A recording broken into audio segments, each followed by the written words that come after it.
Do I look cool? Thanks, man.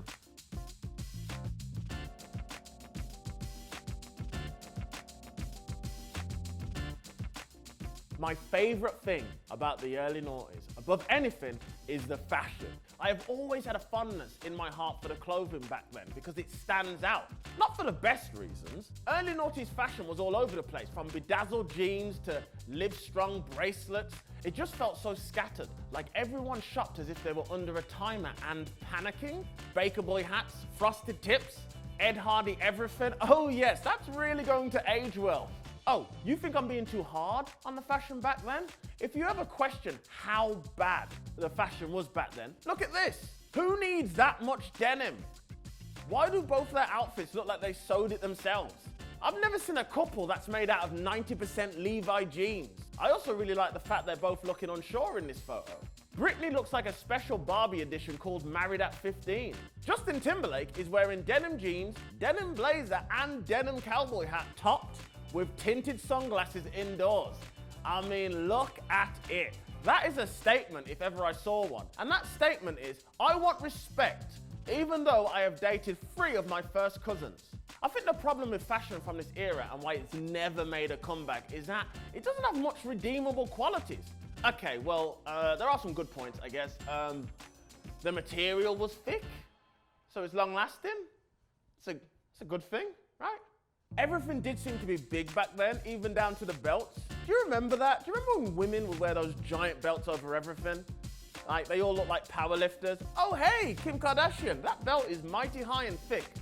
You about to do some deadlifts? Yeah, she's hot though.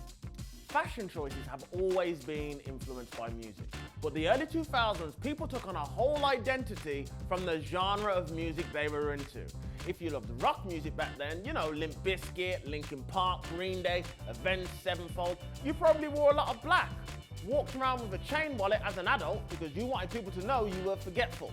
Personally, I can't trust someone who has to chain their own wallet to their jeans. You probably had some crazy colored dye in your hair, red or green and spiked up, to let people know you mean business. And by business, you mean skateboarding in your 30s and still losing your wallet even though it's chained. Or, if you preferred your rock with more of an emotional and sad tone, some would say emo, the sort of music you cry under candlelight to, you know, bands like Paramore, Fall Out Boy, My Chemical Romance, Evanescence, Wake Me Up!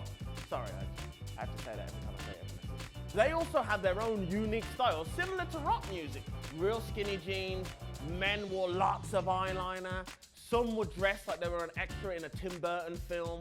You know, some of you probably wore those giant boots with all the buckles. Or you wore Vans or Chuck Taylors, but you purposely wrecked them because if I'm a damaged person, so are my trainers, mum. If you loved pop music back then, and everybody did, pop music was the dominant music back then. You know, bands like Steps, S Club 7, the Sugar Babes, Bewitched, Girls Aloud. You probably wore a lot of bright coloured vest tops and combat trousers, winter Ugg boots, even in the summer, crimp hair, belly button piercings with what looked like chandeliers hanging from them. Speaking of pop bands back then, do you remember the Corrs?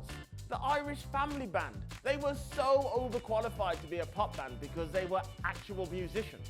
Every one of them played like multiple instruments, like a violin, a piano, a ukulele. One of them played a tin whistle. Yeah, we get it, you're talented.